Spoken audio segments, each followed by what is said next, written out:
Welcome to Signal and Insights, the podcast exploring how leaders in the marketing and business space are navigating today's challenge. I am Gabriel Velez, CEO of Crowd Answers. This show is about what's really working, the strategy, the stories, and the decisions that actually move the needle for entrepreneurs and business builders. Today, I am joined by Leslie Capps, founder of Wild Woman Marketing and creator of Autor Intelli, a program that helps experts write and publish authority building books in just 30 days. Leslie is an international best-selling author, speaker, and what she calls an entrepreneur, something who built an entire ecosystems around helping bold entrepreneurs turn their story into their most powerful business assets. Leslie, welcome to Signal and Insights. Oh, well, thank you, Gabriel. Such a pleasure and an honor to be with you today. Perfect. Let's start at the beginning. What is your background? You can tell me a little bit and what led you into build Wild Woman Marketing. Right? Well, I have a varied background, done a whole bunch of different things. Have owned a ranch, worked at a ski area, did sea kayak tours in Alaska, worked for the University of Wyoming, ran a multicultural center, worked for nonprofits. But really, I didn't belong in the 9 to 5 world, right? It just didn't work for my brain. So at some point I thought, why am I still doing this? Why don't I venture into the online space? And really started it based on my background as a coach, a life coach, because I had a big psychology background. Um, but when I discovered really marketing was, I think it's a struggle for so many entrepreneurs and me included. When I figured out some aspects of marketing, I was like, "Wow, now that is fun. I like that. It's innovative, right? We're always trying new things, doing different ways." So it really tripped my trigger. And then I've also done a whole line of marketing stuff as well. A couple years ago, I was invited to be part of a collaboration book, and part of that was what is what drives you? Why, right? What are you passionate about? And as nerdy as this sounds to everyone, it's storytelling for me, right? I love to travel. In the grocery store, people tell me their stories. It's crazy everywhere I go, but I just naturally am super curious about people and love understanding how they come to do what they're doing. And that really sort of changed the trajectory of marketing for me and really delving into that is the thing that sets us apart. We all know how Steve Jobs started Amazon, all the big companies, right? It's not their story, it's their founder's story that we all remember and resonate with. And if we can tap into our own, then we really can affect people on a deeper level and make marketing fun. Because at the end of the day, I think we all think it's like the torture chamber. Like, I will market everyone else's stuff. Mine? Oh, no. Nope. Can't do that. Can't do that. And I know I shared this story with you earlier that a woman sold me a turkey in Walmart. She did not work for Walmart. I'm not a big fan of turkey. She went on and on. The price, oh my gosh, if I had freezer room, I'd freeze one. I walked out of Walmart with a turkey. So I know every single one of us has a marketing person in us. And how do we unleash that, if you will? That's amazing. And in the era of analytics and data and KPIs, it's great to see that the real marketing is made of human connections and emotions and basically just people, right? So that's great. So you describe yourselves as an entrepreneur and you will come from like coaching, marketing, and sales, as you mentioned. How did those three words come together in what you're doing right now? Hmm. Well, I think everything is about marketing, right? I think once we understand that we are always marketing in one form or another, that really then marketing naturally flows into sales. And again, it's creating that human relationship, right? That makes our sales so much better. It attracts the right people. So for me, and the way my brain works, which is probably why I never fit in 9 to 5, right? It's very nonlinear. I can connect all the dots. Sometimes it's difficult for me to help other people connect the dots. But for me, it's a beautiful ecosystem in the sense of getting clear on your story leads to now everything in my life that happens relates to my business. For me, it's all about marketing. I had a skunk fall in a window well a couple summers ago, right? Ended up hauling him out. Well, the animal control came, hauled him out. They put him in the yard. They said, "Well, where would you like us to turn the skunk out?" I was like, okay, I didn't think that was part of the plan to turn him back into the same spot where he fell in window well. But as he's chasing me around the yard, I realized our marketing should be like a skunk's, right? We know what that skunk's message is. It's very loud, it's very clear. That's what marketing is all about. But so it becomes like a fun game, right? Everything that happens to me, I'm like, oh, this is marketing. How do I turn it into marketing? Um, so I don't know if that exactly answered your question, but I think once we start to live and breathe and become who we are and let our story really show out and our personality, because not everybody's going to talk about a skunk and equate that to marketing, but that stands out for the right people. Yeah, it does. I mean, your responses resonate a lot, and when you answer, it also gives me like a more questions and more thought because you're also responding other questions that I have planned for this. So that's amazing. So when you started working with entrepreneurs on their story and messaging, what surprised you most about the problem they were actually dealing with? Right?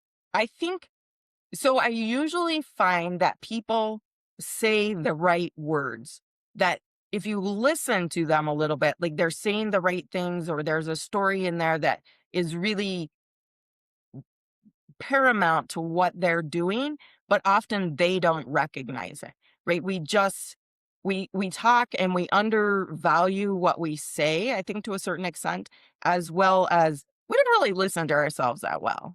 And that happened to be a very good listener. So, right, I'm always like connecting the dots when somebody's talking. I'm like, oh, that's how that fits and that fits and that fits. And when they say it multiple times, I'm like, there's your message right there. So a lot of times it is just having that external person hear what you're saying and say, this is what it is, and this is why, because it directly connects. I met a guy a while back, and he talked about having a traumatic brain injury. And then he also talked about he was doing video editing. And I said, well, how are those connected? And he said, well, they're not. Well, one, then you probably shouldn't be telling me one side or the other, right? But in my brain, I could absolutely connect the dots and tell him how they were connected, right? Yeah, yeah. Now I see that the leitmotif, the recurrent story that basically is connecting all the dots between, your career as a life coach and understanding, where strengths and the personal story interwove. So that's great. Yeah. Let's shift a little bit and talk about the business and the market of your business. So basically, while woman marketing is built on idea that words attract and or repel, what your message either bring clients or pushes them away. What does it actually look like when you first work with a client? What is usually broken? What are you trying to find? That's a really good question.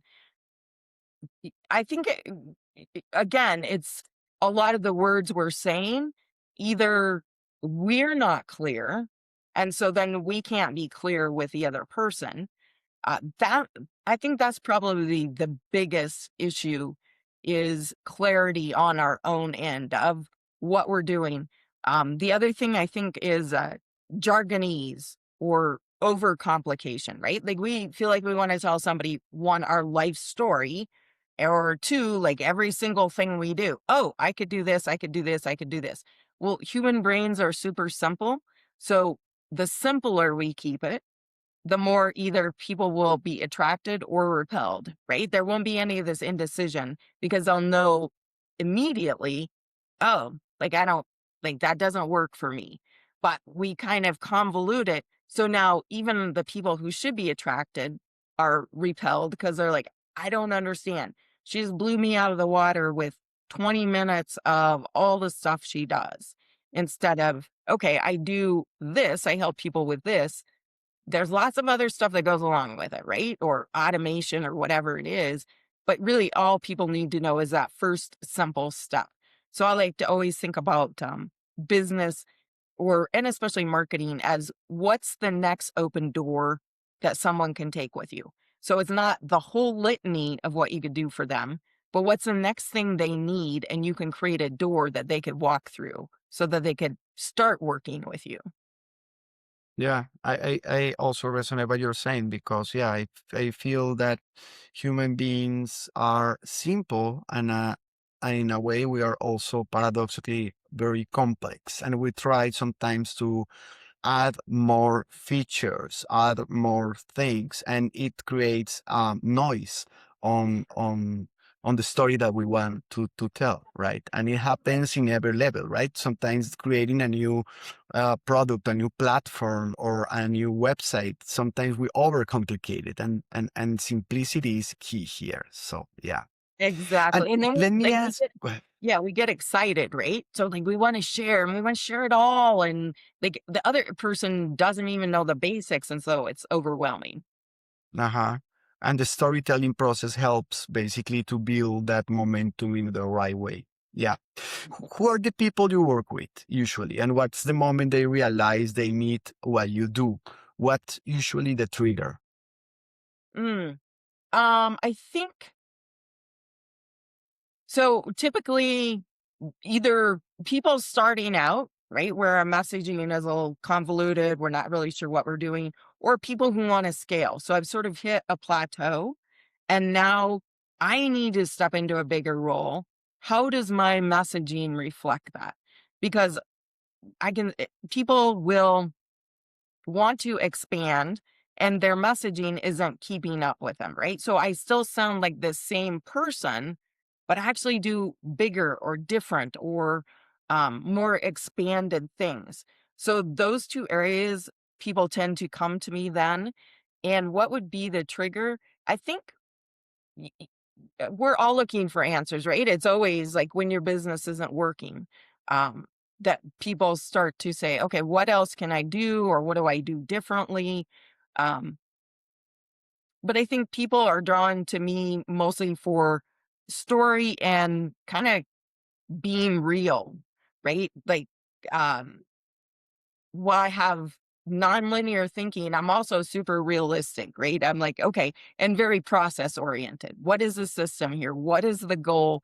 Really bringing it back to that. Yeah, I know what you want to do in 10 years. What's the goal for this one thing? How do we start here and start expanding instead of saying, oh, I want to get here in 10 years? Yeah, we got to reel it back a little bit. Yeah, I'm looking for this clarity. Yeah. Yeah. Other question that I have, the market is noisy, especially for coaches and consultants. Everyone has a story, everyone has says they're authentic. Of course they are. How do you help a client actually stand out when everyone else is doing the same thing? Right? That's a great question because I think that is true. But I think we also put that thought in our head that my story has to be dramatic or my story has to be the hero's journey. Um, when really just speaking authentically is going to get you further than saying, oh, my story is underrated, right? So there is something about recognizing the own power of your story and what parts of that are important. A lot of times the people I work with, it's an oversharing thing, right? We feel like we need to tell you, oh, I started out in grade school, always wanted to be this, things happened, whatever, whatever, until somebody wants to stab their eye out with a fork. So I do think it is getting clear on are the important parts of your story and then really speaking to that. And I'm just reminded of this. I did a book launch here recently, and visibility is such a big issue for people. It's like, I know I have to be visible. I really don't want to be visible. How do I be visible? I don't want to be visible. This really push pull um, that creates a lot of tension and friction for us around our marketing and our businesses. And I do think story, maybe weirdly, maybe not, is what can help us get through that. Is hearing our own story, recognizing the power in that, and really leaning into that, that I'm not like every other person, and recognizing there is room for all the coaches. I just need to cut through the noise in my little space and then expand my ripple effect, if you will, right? Because those people who hear me and resonate, they're going to come, and then the next people will come. So, one, I think we get in our heads that thinking, oh, there's too many people, we all sound the same. Um, but I also think this ties into sort of this guru culture. And I know we had talked about this a little bit. I hope we're moving away from that, that the way that I have to emulate someone else, right? That I have to do it the way they did it. And at least I know from my own experience and a lot of the other people I work with, is that is just entirely not true. In fact, we need to tap into what works for us and quiet the noise down and go, oh, like this guy made it work for him, but I don't like that part of whatever he's doing doesn't feel like a fit for me. So I'm going to go out and find what fits for me. Yeah, 100%. And it doesn't need to be like a dramatic or it's just about connection and be authentic. And I think it's finding these lines that give you this story like their own personality. I agree. How do clients perceive the value of strategic storytelling before they are working with you? And how does that shift when they see the results? Right. I think probably it's one of those underrated skills. I think everybody thinks that their story is fine, or that they don't need to work there, or I need to run another funnel, or I need to be on more podcasts or whatever it is, right? Um I think they really undervalue the power of that. And I think I've seen so many people, once we get clear on their story. I remember I was doing a storytelling workshop and there was one gal, she was adamant. She said, I cannot get my story down to, because I think I told them you have to do it in three lines. I want 3 lines of your story. That is it. She said, there is no way. I mean, she brought it up in the workshop. She's like, I can't do that. No way. No way. Mine is way too complicated. I have too much to tell. And I said, okay, here's the challenge. Try it. If you come back next week, you cannot do it. She came back next week, and I think she might have done 4 lines. She went a little bit over. But honestly, it was so much clearer. She was like, I can't believe I did this. And she said, I understand, and other people understand and are relating to me. So I think once you're just sort of forced to look at it and to examine it and maybe condense it, then people go, oh, now I see. Because I'm also getting responses from other people that they're less confused. They understand what I'm talking about. Yeah, that's amazing. It's like a magnetic process when you basically allow them to find their own mirror, right? And see Exactly. exactly what they want to see within, without the noise and the cluttered things. So yeah, that's great. Yeah. Let's shift a little bit about Autor Intelli and the current reality. So writing and publishing a book in 30 days is a bold claim. Walk me through how that actually works, what made it possible. Sure. Sure. Well, there's a story there too, right? So I had written a book years ago, and I'll say the traditional way. It was painful. It was a miserable experience. I had all these ideas on my head, all these things I wanted to say. And my excuse is that I talk with my hands. And so if my hands are typing, they're disconnected from my brain. I don't know if that's a real excuse, but it just was a disconnect for me. And then about a year and a half ago, I got the opportunity to pitch a book idea, knowing if it was accepted, I'd have to write a book in 30 days. And I thought, okay, I'm a thinking type cowgirl. I can surely figure this out, right? Because this is something I want to do. So I'd been working with AI and really used AI to sort of create the foundation and ended up writing a book in 30 days. And to my aggravation, it took 45 to 60 days for them to publish and that kind of thing. So that was a real aggravation. But I did my part in 30 days. I then ended up meeting a gal who had written software to take verbal conversation and turn it into chapters in a book. And she said, "Do you want to write a book?" I said, "Okay, let's give it a go." So I structured the whole book out. We did audio to text. I went out in my garage. I like to walk and, flail my arms and get all ranting and excited and whatever. We did that from idea to publishing on Amazon in 10 days. So I literally know Wow. that people can absolutely do it in 30 days. And really, the 30 days is optional, right? Some people it's going to take a little longer, people it's going to take a little less. But I want Yeah. people to realize the possibility is there. We don't have to set aside 6 months or years or that half finished draft you have that's sitting there, that it doesn't have to. We can actually produce content from our own thoughts. We're experts, for crying out loud. We talk all day long and we know the information we're talking about. So I always do caveat the write a book in 30 days with that, saying both of us knew our parts of the process, right? So we were experts. It wasn't a big deal for me to go out in the garage, though you would never send me out there without a bullet list, because otherwise I would squirrel off and talk about all sorts of stuff. But as long as I have that bullet list, then I can talk out my chapters because I know what I'm talking about. But I find most of the people I work with are experts, right? We could talk. We talk all day long. And so why are we not utilizing that, especially where we're verbal processors, as a way to get our words onto paper? Yeah, and love that idea and this product that you have about using AI power voice to text workflows to help to type a manuscript or a book. Even because there are so many people that are very busy or they can sit or take the time to basically to write a book, not even that chapter, right?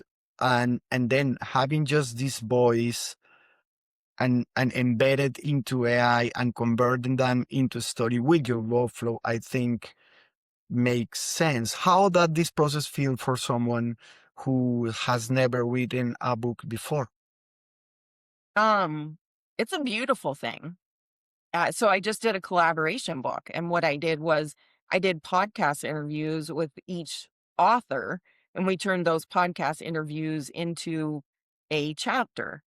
Um, Now, not to say that a few of them didn't get, because there's something about having your words, seeing your words in print, right? A few of them got anxious and wanted to rework everything, but really, at the end of the day, it was so affirming for them.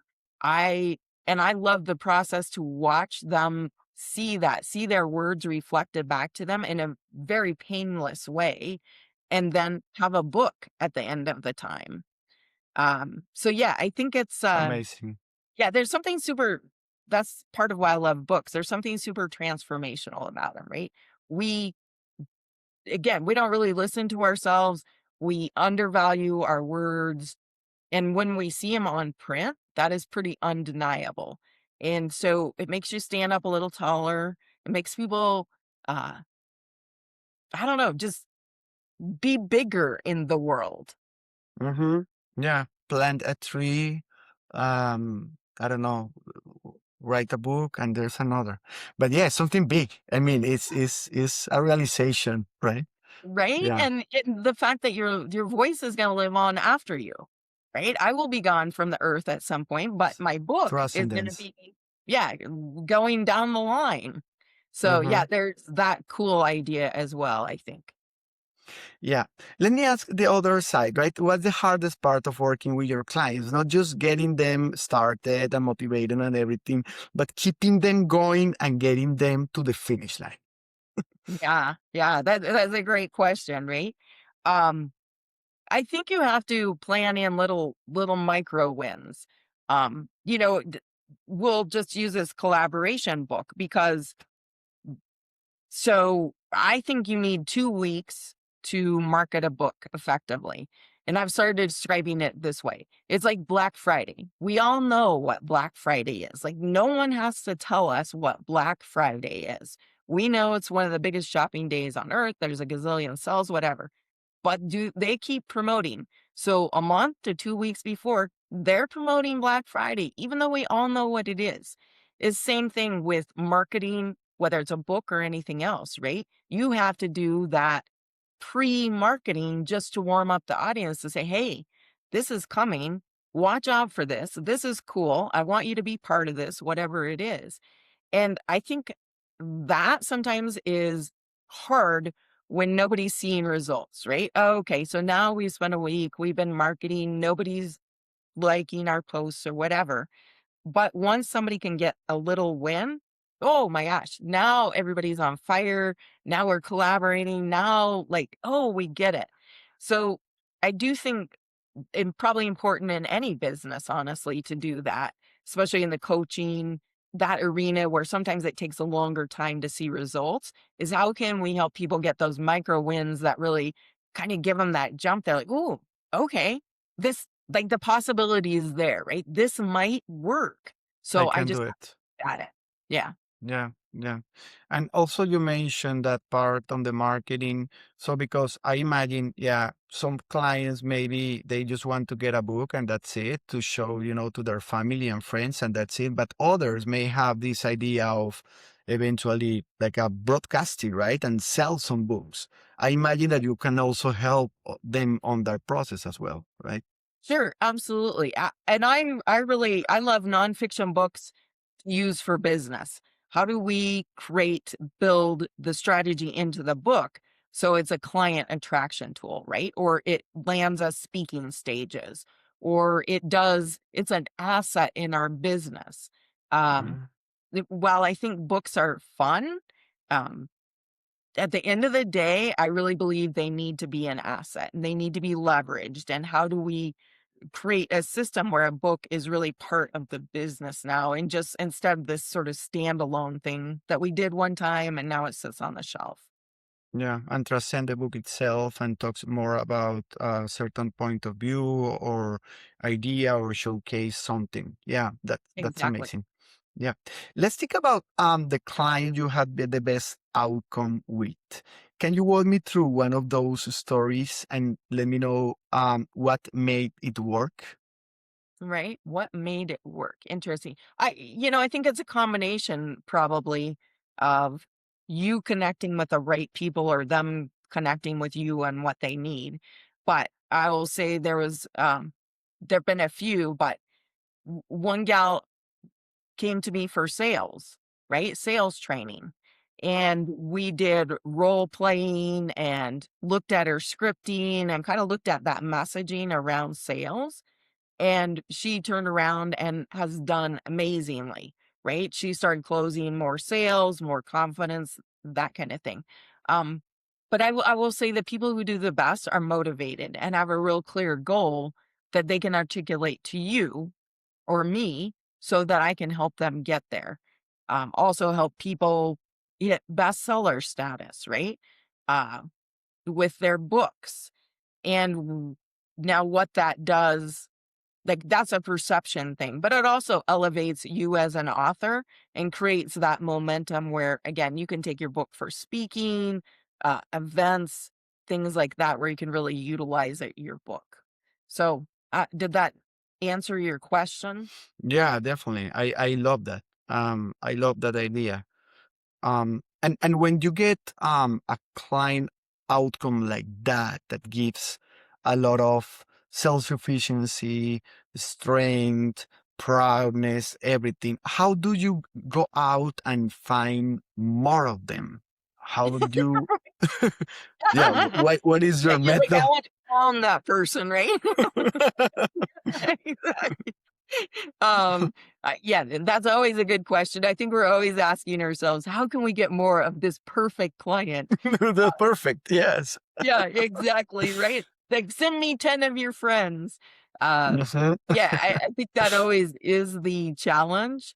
And I do, at the end of the day, believe it comes back to our messaging and our story, right? And that the more we lean into that, the more we are who we project who we are in a sense, Yeah. that more of those people come to us. that are Yeah. truly aligned, or maybe we get a little better too about sensing the misalignment, because certainly that happens. Um, yeah, Yeah. Love that as well. Yeah. Let's shift a little bit about talk about AI marketing and what's changing. So, AI is reshaping everything and how, in our case, how entrepreneurs create content and tell their stories. You're already using it inside Autor Intelli. Where do you see AI generally like a helping small business owners, and where do you see it becoming a crutch that actually hurts their brand? right. I think it's a tool like everything else, and I'm a huge, obviously, fan of AI. I think it's so fascinating, right, to watch the like I'm a little bit geeky on. I love to look at the new apps and all the new AI things that come out, but I try not to get too squirreled off on that. Um, but I think when we give up our control, so part of what I'm very adamant about Author in 30, and personally why I love this audio to text, is one example. I say, here's the thing all the time, according to everyone who knows me, because I mentioned that and they're all like, yeah, you do. I have never heard myself say those words. Um, Wow. right. But because I say it all the time, it showed up in my writing. And I was like, okay, now that I know that, and that's what happened was a beta reader pointed it out. She said, do you know you say, here's the thing? I was like, I actually didn't know that. But now that I do, I will lean into that in my writing because that's my thing. Um, so that there's so much beauty in the use of AI in helping us understand and learn our voice. On the other hand, now people will just put in a prompt and let AI come up with a post, right? That does not sound like them. And that's where I think okay, and I've read multiple books now written by AR. In fact, one of the funniest ones, it was about day trading. So he was talking about traders, Traders. And somewhere in the book, something happened, and he started talking about traders, Traitors. Very different meaning, right? So multiple issues, because obviously editors should have picked that up. But um, I think that is a perfect example of when we just throw it out to AI and say, here, create this thing, whatever that thing is, for us without rereading or saying, nope, try again. That doesn't sound like me. That's not what I intended. Yeah, it's to be sure that the human is always in the center. That sometimes is very hard because, tools basically automatize and grow and improve. And sometimes it's very easy basically to get lenient and let them do things. But Yeah. yeah, it should not be that way. So on other topics, I think there is a real tension, and I think you mentioned as well, between authenticity and efficiency, right? So Mhm. how do you keep your client's voice genuine when AI is involved into the process? Right? Yeah. I gotta laugh a little bit about that because sometimes that's a struggle. AI, she wants to take over, right? And um, yeah. Yes. She wants to tell me how the chapter's gonna be, and I'm like, "No, no, that's not gonna No, happen." no, no, no. It's Yeah, me. I am in control. Yeah. right. At least for Still. today, I'm in control. Yes. Um, so yeah, I think that is always a struggle. And I do think for me, it comes back to that structure. When you have your a book structured out, and I always like hands down recommend that to everyone, right? Whether you do audio to text or you're going to write it out, that you have a very strict structure and you stick to that structure. Um, because then every chapter, I know what the intent is. I know the reader's journey within that chapter. So when my AI drifts off and squirrels out and adds stuff, or it doesn't sound like me, I'm like, Wait a minute, wait a minute. Nope. Did I say that? Did I actually? Nope, you didn't say that. I was just inferring. I don't need you to infer."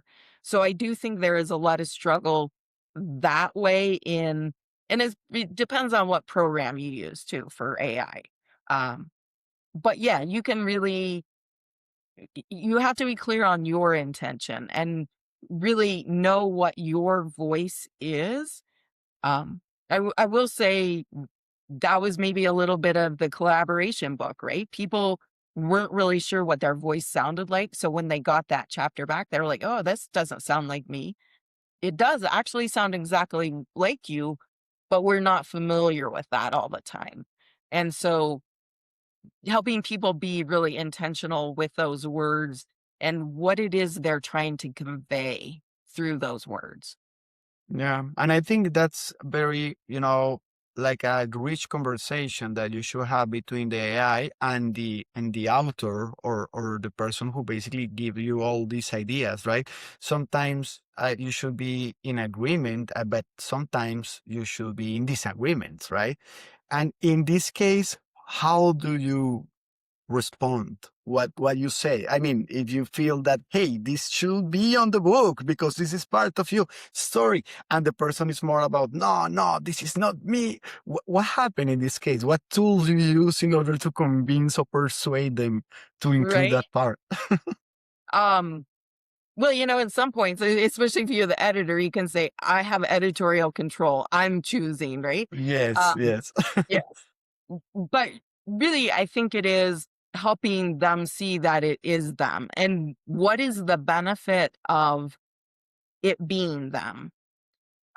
So one gal, for instance, had been in an accident, and it actually was a horrific car accident where she was rear-ended.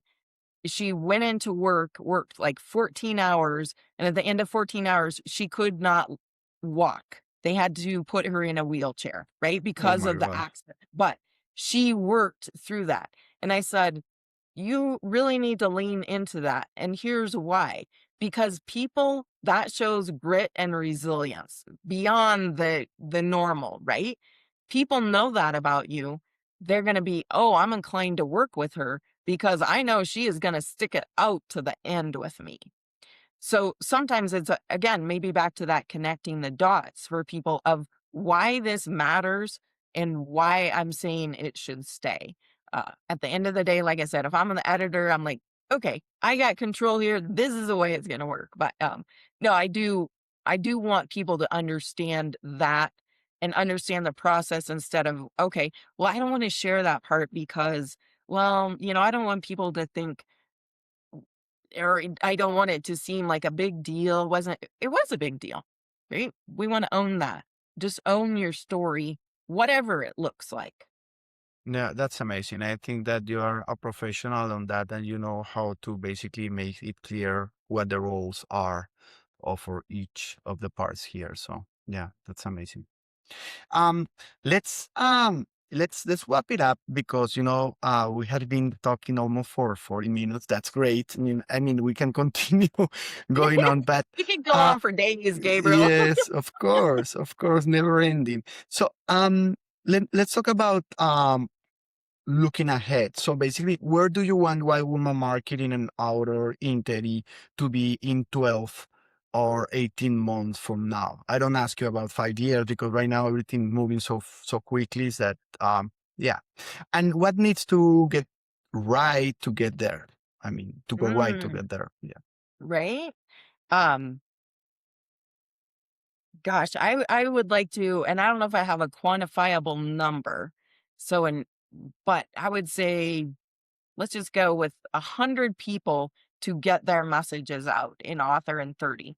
And I Mm-hmm. think, again, really what my goal is possibility. That if you have a story or an idea living in you, to how do we get that out in a fashion that doesn't have to disrupt your life, that you don't have to give up 6 months and quit eating and going to the movies and taking care of your kids so you can get this book published or whatever it is. And really amplifying voices. As you know, like I had this crazy idea, which and it came to the collaboration book of how do I bring podcasting and books together? Because I kind of fell into podcasting, started it, and then that just became something I love. In fact, I said to somebody the other day, if I had to quit everything else, I would never quit the podcast. That's like part of who I am. But it is about amplifying others' voices. And how do we leverage multiple things so that it really creates a massive movement in our business and sort of this ecosystem instead of like, I do this one thing, I do this one thing, I do this one thing. So really bringing them together to the whole. So I would say that's probably part of my big vision. And then, like, this is exciting news. I had a publisher reach out who, and I'm self-published. I don't know how he found my book, but he said, "Oh, I see this ecosystem you're creating, and we would like to at least have a conversation about working with you." So I don't even know what his vision is, but it's validation, right? Of bringing these multiple, kind of creating a multi-platform ecosystem.